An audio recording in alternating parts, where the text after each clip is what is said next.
Nah, iko sumbang dan penghabisan. Namanya sumbang kurena.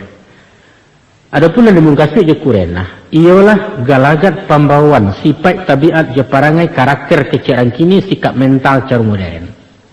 Kurang etis, kuranglah patut kalau babi siap berdua-dua serangkan awak serang matigo. Kurang rancak, kuranglah elok, melucu, membuat garah, mahota bakerikian dalam menjanguk atau takziah. Tidak boleh galak mencari orang jatuh. Tidak boleh menutup hidung di tengah orang rami atau kuuk mengangu lawe-lawe.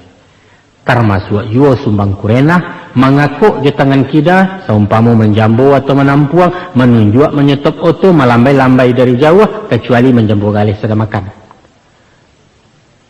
Tidak pandai menenggang raso, sumbang juga itu kan namanya. Maka dari itu, ku awak membalik durian, kulitnya usah dikakana, jangan serakkan bijau di laman, pikirkan orang di subalah, luko kaki, luko laiduang, luko di batin, namanya su badan.